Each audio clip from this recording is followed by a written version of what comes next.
हाँ प्रिय विद्यार्थियों, हमने पिछली कक्षा में जो निबंध है, निबंध क्या होते हैं, किस किस युग में किन किन निबंधकारों ने निबंध लिखे हैं, कौन कौन से निबंध लिखे हैं, उनका हमने अध्ययन करा। निबंध का अर्थ क्या है, निबंध की परिभाषा क्या है, निबंध शब्द का शाब्दिक अर्थ क्या है, उनका हमने विस्तार से अध्ययन किया है। जैसे शुक्लोत्तर युग के निबंध किस प्रकार है, शुक्ल युग के किस प्रकार है, द्विवेदी युग के निबंध किस प्रकार है, कौन कौन से निबंधकार हैं, भारतीय युग के निबंधकार कौन कौन है, कौन कौन से निबंध है।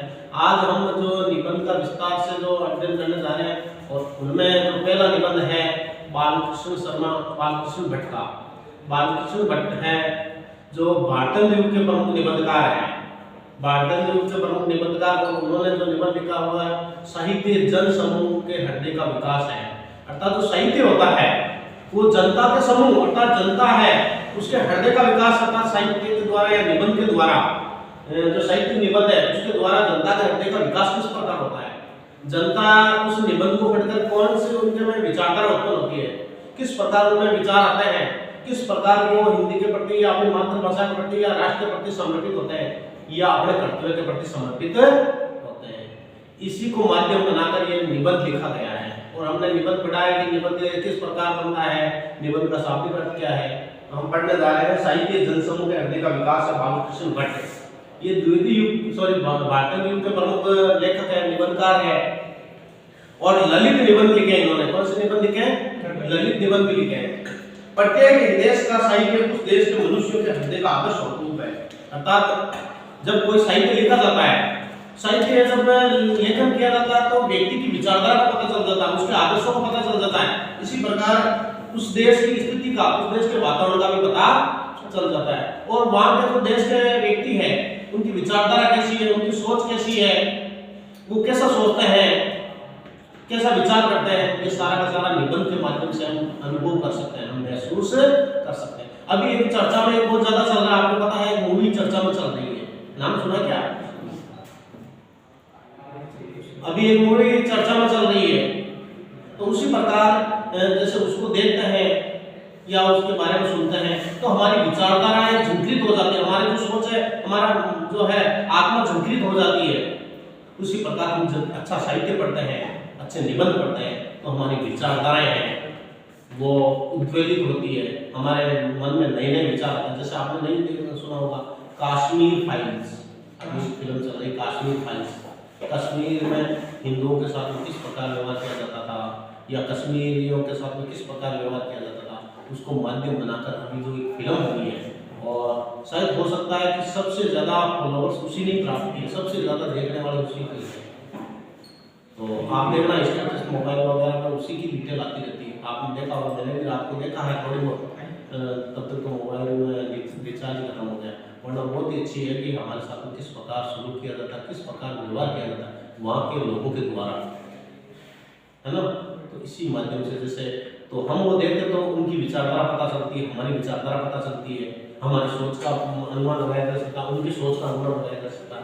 उसी प्रकार जो साहित्य होता है, साहित्य से हमारे हृदय का विकास किस प्रकार होता है, हमारे हृदय में जो भावनाएं किस प्रकार उद्वेलित होती है, किस प्रकार परिवर्तित होती है, तो ये बताया जाए। तो प्रत्येक देश का साहित्य उस देश के मनुष्य के हृदय का आदर्श रूप है। प्रत्येक देश का जो साहित्य होता है और जो मनुष्य का हृदय है, मनुष्य का हृदय का आदर्श रूप होता है। अर्थात उसमें मनुष्य में किस प्रकार आदर्श की भावना होती है, किस प्रकार व्यवहारिकता की भावना होती है, हम ये उसके विचारों से ही समझ सकते हैं। अगर मान लो हमारे पास कोई बेटा है और अगर उसके विचार अच्छे हैं तो हम कहेंगे ये अच्छे परिवार का है, और हम परिवार में कहेंगे ये अच्छे खानदान का है।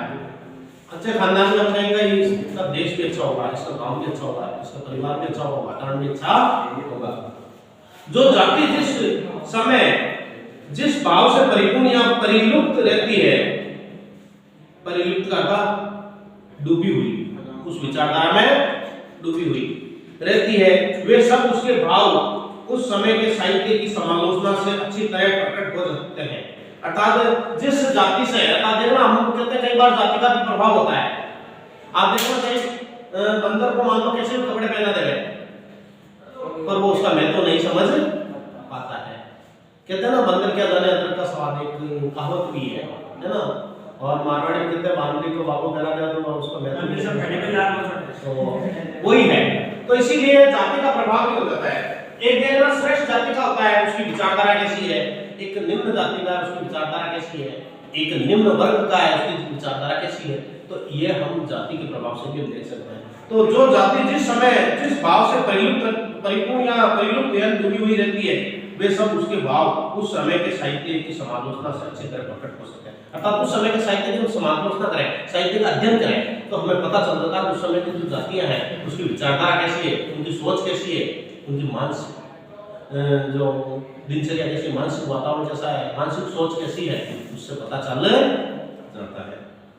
मनुष्य का मन जब शोक, संकुल, क्रोध से उद्दीप्त या किसी प्रकार की चिंता से दोचित, अर्थात दोचित का अर्थ द्वंद, दोचित का अर्थ ये करूं या ये नहीं करूं, दोचित का अर्थ मन इधर भी रहता है उधर भी रहता है, दोचित रहता है, तब उसकी मुख छवि तमसाच्छन्न, उदासीन और मलिन रहती है। अर्थात जब व्यक्ति चिंता में रहता है, शोक में रहता है, तो उसकी मुख की जो छवि है वो अलग रहती है। जैसे मैं बैठा हूँ, चुपचाप बैठा हूँ, तो आप लोगों के सर आज उदास उदास लग रहे हैं, आप भी चुपचाप बैठ रहे हो, तो उसके हाव भाव से, उसके मुखाकृति से हम पहचान सकते हैं कि आज ना कोई हो। जैसे मान लो घर में आज कोई मान लो ऐसा हो गया, कोई अनहोनी हो गई और हम विदा में आए, मेरा उस दिन अपनी जो अपना चेहरे का हाव भाव अलग रहेगा, तो उसके माध्यम से भी हम पता लगा सकते हैं। तो इसमें कह रहे हैं, लेखक कह रहे हैं कि मनुष्य का मन जब शोक संकुल, शोक में डूबा हुआ, शोक संकुल का अर्थ शोक में डूबा हुआ, शोक संकुल, क्रोध से उद्दीप्त या किसी प्रकार की चिंता से दोचित रहता है, तब उसकी मुख छवि, अर्थात मुख की छवि, मुख की शोभा, मुख का जो आवरण है, तमसाच्छन्न, तमसा का अर्थ अंधेरे में डूबा हुआ, तम से आच्छन्न अर्थात अंधेरे से ढका हुआ, उदासीन और मलिन रहता है। व्यक्ति उदास रहता है, ऐसा लगता है जैसे अंधकार में डूबा हुआ, अंधकार में डूबा हुआ।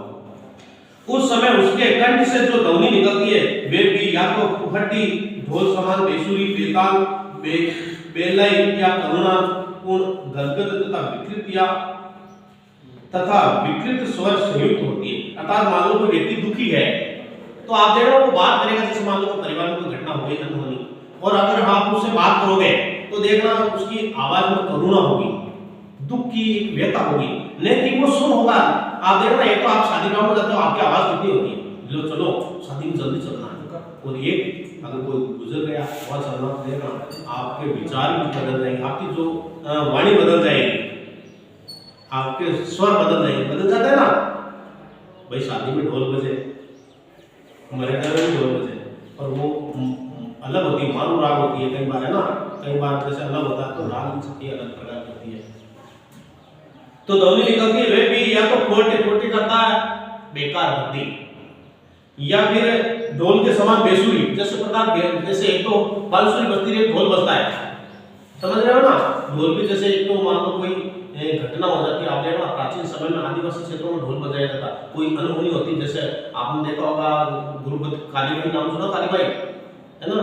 तो उस समय उसकी जब उनको अंग्रेज घेस रहे थे, तो वहाँ लोग ढोल बजा के इकट्ठे हुए, तो ढोल भी जैसे एक अलग अलग ताल में बजाया जाता, एक सुर में बजाया जाता, तो कोई अच्छे काम के लिए बजाया जाता, एक बेढंगा बजाया जाता, तो जैसे मातम ढोल है ना, तो कोई जैसे मर जाता तो मातम बनाने के लिए ढोल बजाता, तो वो अलग सुर में बजता है। तो ये कह रहे हैं कि उस समय जब व्यक्ति व्यथित होता है, दुखी होता है, उदास होता है, तो उसकी जो आवाज भी कोहड़ हो जाती है, और उसकी आवाज बेसुरी ढोल की समान हो जाती है। कैसे हो जाती है? बेसुरी ढोल के समान, जो ढोल का कोई सुर नहीं होता, जो भी सुर निकलता है अलग अलग।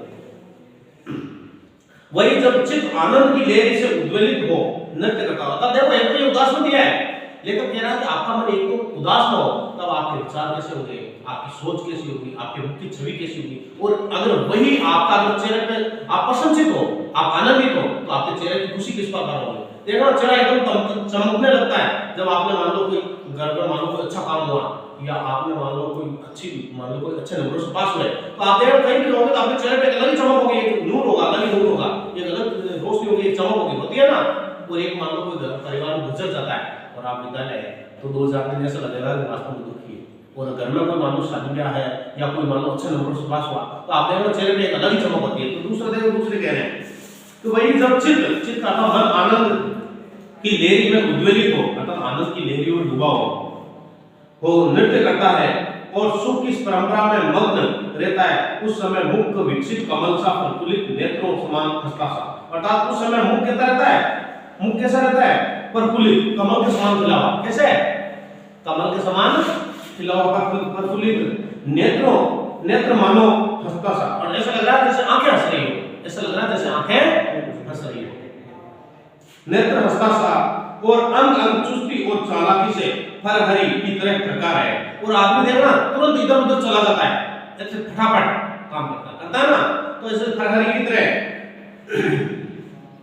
चालाकी से फरहरी की तरह हरका करते हैं, प्रकार करते हैं, प्रथम मार्ग में चलना है ना, इधर उधर तुरंत दिखाई दे, थोड़ी देर इधर, थोड़ी देर इधर, ऐसे तो हरका करते हैं। कंठ ध्वनि भी तब बसंत मधुमत कोकिला के कंठ रव से भी अधिक मीठी और सुहावनी मन को भाती है। और जब व्यक्ति आनंदित होता है तो उसकी जो कंठ की ध्वनि है, उसकी जो आवाज है, उसकी राग है, वो भी ऐसा लग रहा है बसंत में जो कोयल मधुमस्त होती है और मधुमस्त होकर गाती है, वैसे वो उसकी आवाज में मधुर होती है। व्यक्ति की आवाज में कैसी होती है?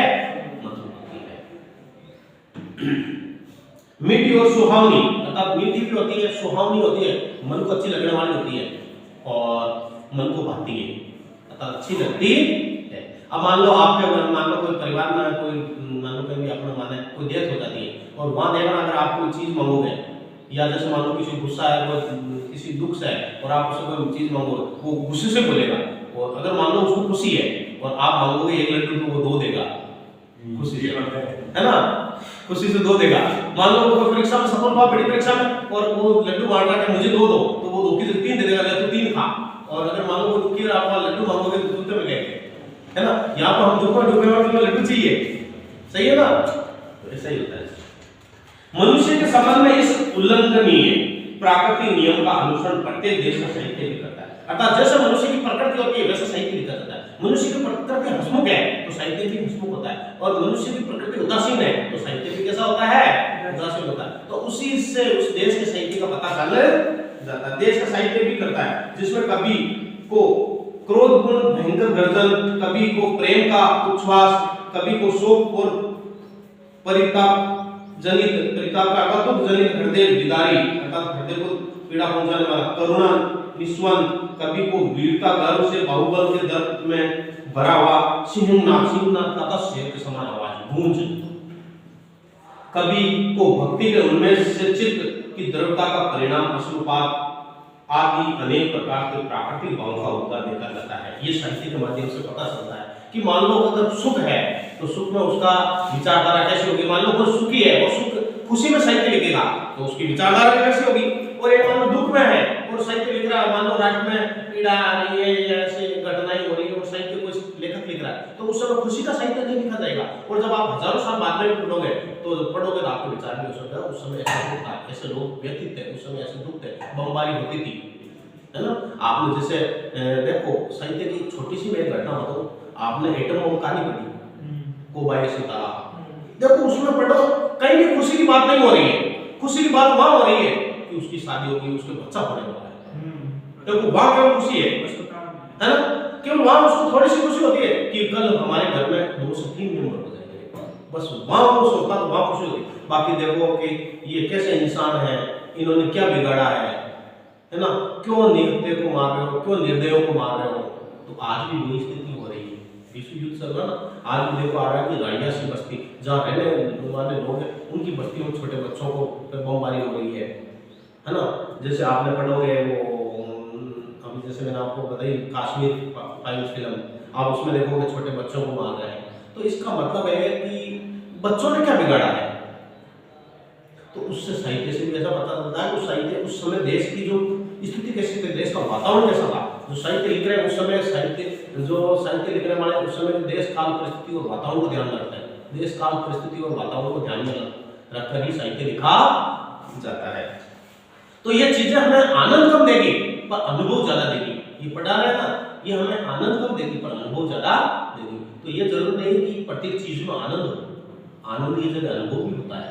तो इसमें ये कह रहे हैं कि देखो अगर कोई भी अगर वीरता से संबंधित साहित्य लिखेगा तो उसमें बाहुबल होगा, दर्प होगा, अभिमान होगा और उसकी आवाज भी सिंहनाद होगी, तब गूंज होगी, शेरों की तरह गूंज होगी।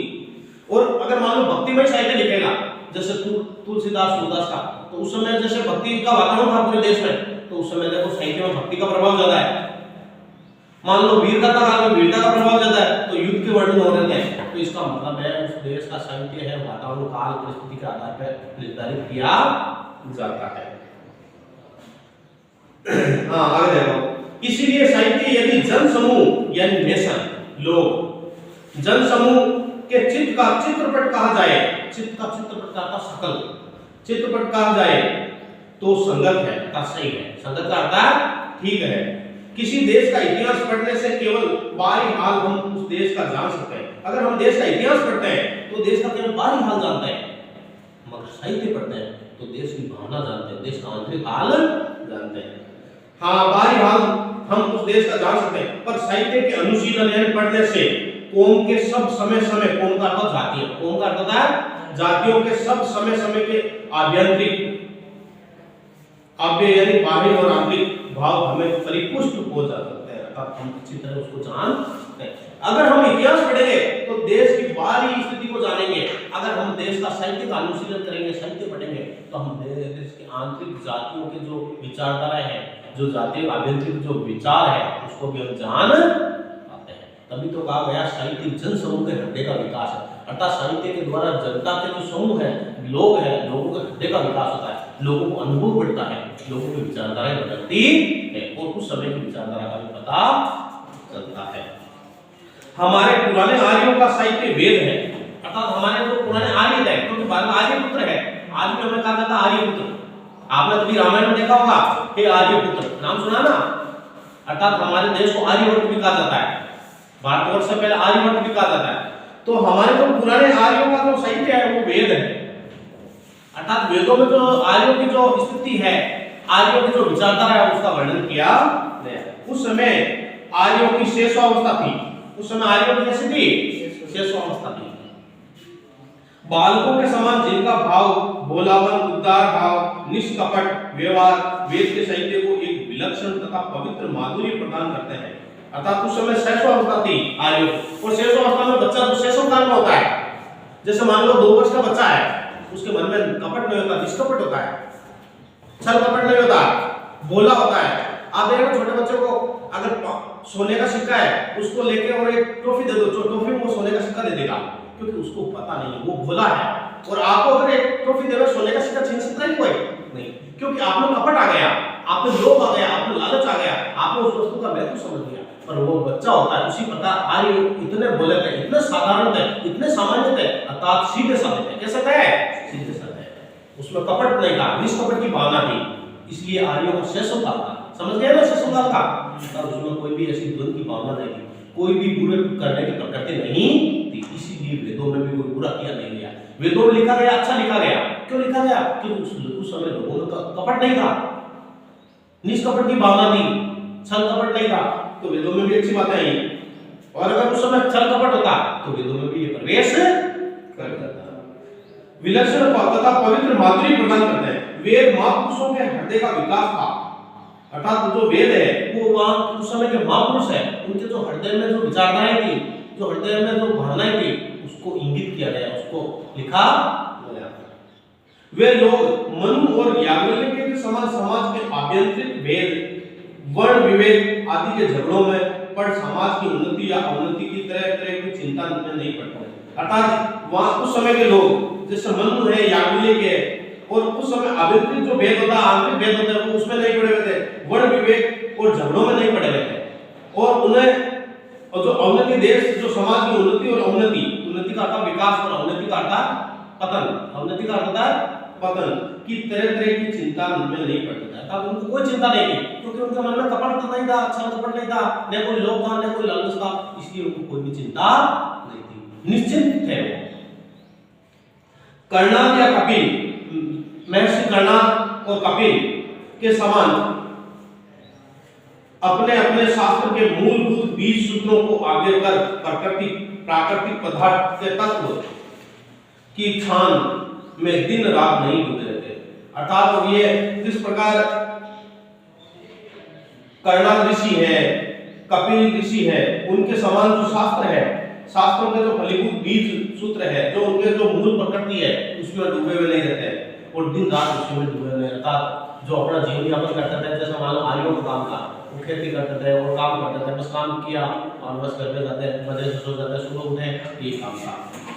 ने कालिदास, भवभूति, श्री हरि आदि कवियों के संप्रदाय के अनुसार वे लोग कामिनी का अर्थ है स्त्री, कामिनी का अर्थ होता है स्त्री, कामिनी का क्या, एक होता कंचन, क्योंकि मैंने आपको बताया देखो कि हमने रीतिकाल पढ़ा, रीतिकाल में लोग सुरा और सुंदरी कामिनी और कंचन में डूबे होते हैं, है ना। तो ये कह रहे हैं कि लोग कामिनी के विभ्रम, विलास और लावण्य लीला लहरी में गोते मार मार परमत हुए थे। अतः ये कह रहे हैं कि जैसे कालिदास है, भवभूति है, श्री हरि है आदि कवियों के संप्रदाय के अनुसार वे लोग कामिनी के विभ्रम अर्थात उसमें भ्रम में डूबे हुए, विलास में अर्थात उसके जो रूप सौंदर्य में डूबे हुए, लावण्य अर्थात रूप लावण्य में डूबे हुए, लीला लहरी में होते मार मार परमत अर्थात आनंद थे। प्रातःकाल उदयोन्मुख सूर्य की प्रतिभा देख उनके सीधे साधे चित्त ने बिना कुछ विशेष छानबीन किए इसे अज्ञात और अजय शक्ति समझ लिया। अर्थात वो जैसे जिस प्रकार प्रातःकाल का सूर्य होता है, उदय होता है सूर्य और वो एकदम अलग ही होता है। देखना प्रातःकाल का सूर्य कितना मन को आनंद देने वाला होता है, न तो धूप होती है न इतना कोई शीतलता है, एकदम आनंद देने वाला। और ये आप भी देखो सूर्य, अभी बैठ सकते हो क्या, देख भी नहीं सकते उसके ऊपर। तो ये कह रहे हैं कि उसी प्रकार उनकी भी विचारधारा, जो आर्यों की विचारधारा थी, वो एकदम सूर्य के समान पवित्र थी। अज्ञात और अजय शक्ति समझ लिया, इसके द्वारा वे अनेक प्रकार का लाभ देख कानन स्थित विहंग, विहंग यानी पक्षी, कानन यानी बगीचा, कुंजन अर्थात गूंजने वाले पक्षी जो है गुंजयमान होते हैं, समान कलकल द्रव से प्रकृति की प्रभात वंदना का समा गाने लगे। जल भार नत श्यामला मेघमाला का नवी सौंदर्य देख पुलकित गोत्र और कृतज्ञता सूचक बाहर की भांति स्रोत का पान करने लगे।